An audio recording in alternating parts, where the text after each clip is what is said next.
Love infinite में आप सभी का बहुत बहुत स्वागत है। लव इनफाइनाइट में आपको एस्ट्रोलॉजी से ये जानने को मिल रहा है कि आप एस्ट्रोलॉजिकली ट्विन फ्लेम योग को कैसे पहचानें, कैसे रीड करें कि आप दोनों ही एक दूसरे के ट्विन फ्लेम हैं। तो गुण मिलान की इंपॉर्टेंस क्या है, आज ये देख लेते हैं। पार्ट 7 में हमें ट्विन फ्लेम के 2 योगों की बात पता चली थी। आज हम बात को थोड़ा और आगे बढ़ाते हैं और पहले शालिनी रस्तोगी जी का तो क्वेश्चन ले लेने दीजिए। तो उनका क्वेश्चन है, सूर्य और शनि की युति 7वें भाव में हो तो क्या ट्विन फ्लेम योग बनता है? नहीं, इन्होंने पूछा था ट्विन फ्लेम जर्नी के बारे में। तो क्या ट्विन फ्लेम जर्नी का योग बनता है? सूर्य और शनि की युति, ठीक है। शालिनी जी, 7म भाव में सूर्य और शनि की युति के साथ साथ और भी बातें देखनी पड़ती हैं। जैसे यदि 7म भाव में 5 की गिनती हो तो सूर्य स्वग्रही हुआ, और यदि 7म भाव में 10 या 11 की गिनती हो तो इन राशियों का स्वामी शनि होता है, अर्थात शनि स्वग्रही हुआ। 7वें भाव में स्वग्रही ग्रह ट्विन फ्लेम जर्नी का योग बनाता है। और यदि सूर्य शनि की युति बन रही हो और साथ ही स्वग्रही भी ना हो तो वैवाहिक जीवन यानी कि मैरिड लाइफ में बहुत उथल पुथल रहती है। जिस जातक का 7वें भाव में शनि स्वग्रही ना हो उसे 30+ की उम्र में विवाह करना चाहिए, अदरवाइज शादी टिकती नहीं है। 7वें भाव में सूर्य शनि की युति दूसरे विवाह का योग भी बनाती है। ठीक है शालिनी जी? तो शालिनी जी, आशा है आपको आंसर मिल गया होगा। Thank you so much for asking me. आज बात करते हैं ट्विन फ्लेम योग के तीसरे योग की। तो ट्विन फ्लेम आपके हैं कि नहीं, उसमें गुण मिलान की क्या इंपॉर्टेंस है, तीसरे योग की बात करते हैं। यदि दोनों की कुंडली मिलान में गुण बहुत अच्छे मिलते हों तो ट्विन फ्लेम योग होता है। ठीक है, यह बहुत अच्छे से, मेरा मतलब बहुत ज़्यादा गुणों से नहीं है। गुण चाहे कम मिले पर ये गुण जरूर मिलने चाहिए। कौन से गुण? जैसे वर्णकूट गुण, ताराकूट गुण और भकूट, ये 3 गुण और मिलने चाहिए। वर्णकूट में एक में से एक होना चाहिए। क्यों? क्योंकि वर्णकूट प्रेम, सुख और आध्यात्मिक विकास को दर्शाता है। स्पिरिचुअल अवेकनिंग, स्पिरिचुअल विकास को दर्शाता है। भूल गई विकास को क्या कहते हैं। चलिए, दूसरा ताराकूट, 3 में से 3 होना चाहिए ताराकूट, क्योंकि ताराकूट भाग्य, कल्याण और आपसी उपकारिता के संचरण को दर्शाता है। ये सब लिखा हुआ है भाई, ये तो मानना पड़ेगा। वर्णकूट 1 में से 1, ताराकूट 3 में से 3 और भकूट 7 में से 7 होने चाहिए। गुण चाहे कितने मिल जाए, हम कहते हैं ओ गुण मिल गए, वो नाचने लगते हैं, हो गया। शादी में, शादियां भी ऐसे कराते हैं लोग, गुण मिल रहे हैं चलो जी कर दो बच्चे की शादी। बाद में पता चलता है ओ हो, कोई मांगलिक था, कोई नहीं था, कोई काल सर्पदोष था, कोई नहीं था, कोई उपाय कराना था वो नहीं किया, और भी बहुत कुछ, और भी बहुत कुछ। तो भकूट जो है 7 में से 7 होने चाहिए। क्यों?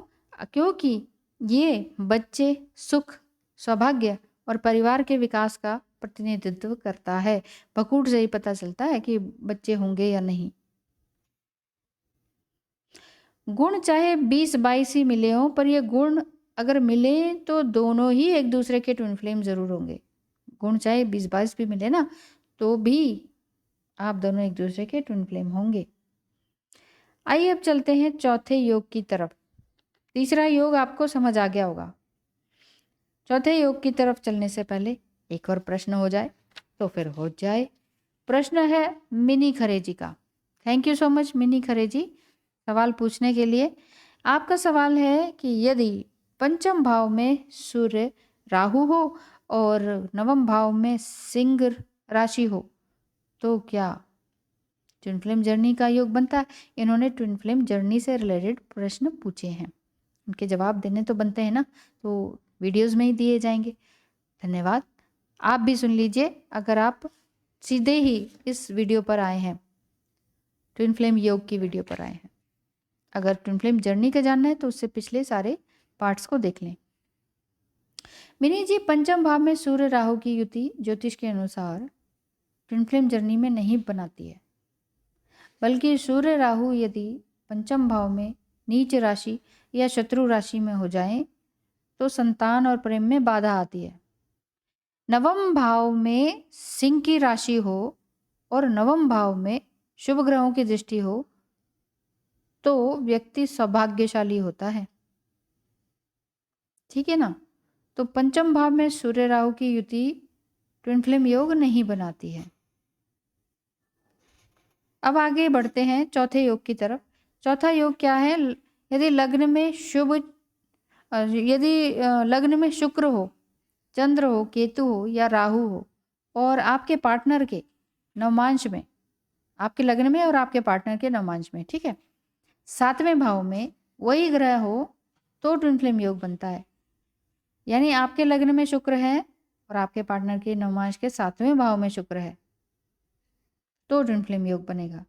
आपके लग्न में चंद्र है और आपके पार्टनर के नवमांश के सातवें भाव में चंद्र है। आपके लग्न में केतु है और आपके पार्टनर के नवमांश में के सातवें भाव में केतु है। आपके लग्न में राहु है और आपके पार्टनर के नवमांश के सातवें भाव में राहु है, तब आपका ट्विन फ्लेम योग बनेगा। यानी ये चार ग्रह यदि कुंडली और पार्टनर के नवमांश में आमने सामने हो, मतलब लग्न कुंडली आपकी और पार्टनर की नवमांश की आमने सामने हो तो ट्विन फ्लेम योग बनता है।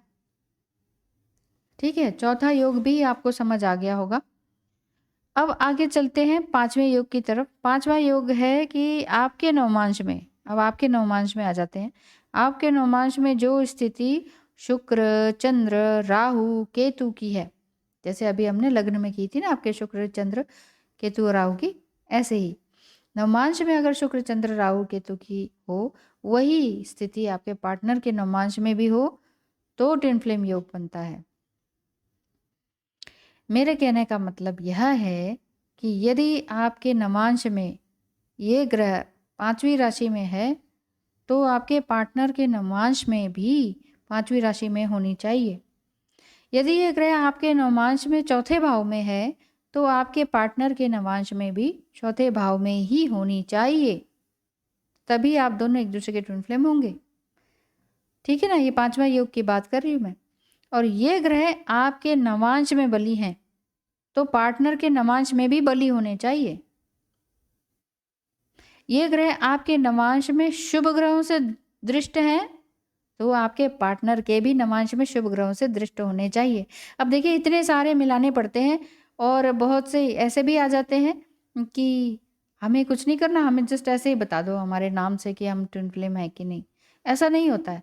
ये सारे योग रीड आउट करने पड़ते हैं, दिमाग खोल के काम करना पड़ता है। ठीक है, अच्छा, तो नवांश में शुभ ग्रहों से दृष्ट हो जाएंगे ना आपके, तब आपका ये twin flame journey, twin flame का योग बनेगा कि आप दोनों एक दूसरे के ट्विन फ्लेम में, आप और आपका पार्टनर। ठीक है, आशा है आपको समझ ही आ गया होगा। यदि आपको अभी भी नहीं समझ में आया और ये लगता है कि कौन समझे, इतना टाइम ही नहीं है, जॉब भी करनी है, ये करना है, वो करना है, तो आप मुझसे कुंडली मिला सकते हैं। बिल्कुल ही नॉमिनल फीस है, इतना तो पूरी दुनिया में कोई नहीं ले रहा है। मैं बस आपकी हेल्प करने की इच्छा से इतने कम चार्जेस ले रही हूँ ताकि आपको इतना तो क्लियर हो जाए कि आप ट्विन फ्लेम जर्नी में हैं या नहीं। आपके जिनसे प्यार करते हैं वो आपके ट्विन फ्लेम हैं या नहीं। आप कहते नहीं वो ही ट्रिगर कर रहे हैं, उनसे ही अवेकनिंग हुई है, हो सकता है वो आपके कार्मिक हो, सोलमेट हो, तो वही आपके ट्विन फ्लेम है या नहीं। और अगर ये नहीं है तो कौन है। और भी बहुत सारी बातें हैं। तो ज्योतिष से अगर आपको जानना है सिर्फ ट्विन फ्लेम के बारे में 2-4 सवाल तो 500 रुपीज़, बिल्कुल नॉमिनल फ़ीस है। इसमें आपको कोई तकलीफ़ भी नहीं होगी और बहुत सारा नॉलेज मैं देती हूँ विद डिटेल, पूरी डिस्क्रिप्शन के साथ, क्यों, क्या, कैसे, रीज़न के साथ। और अगर और डिटेल में जानना है, जैसे आपका करियर, आपकी जॉब, आपका marriage, love marriage, second marriage, divorce, बच्चे, बच्चों की शादी, ये सब जानना है तो उसके लिए 1000 रुपए है। बहुत-बहुत धन्यवाद वीडियो को देखने के लिए, समझने के लिए। लाइक्स एंड डिसलाइक्स के लिए भी बहुत-बहुत धन्यवाद। Thank you.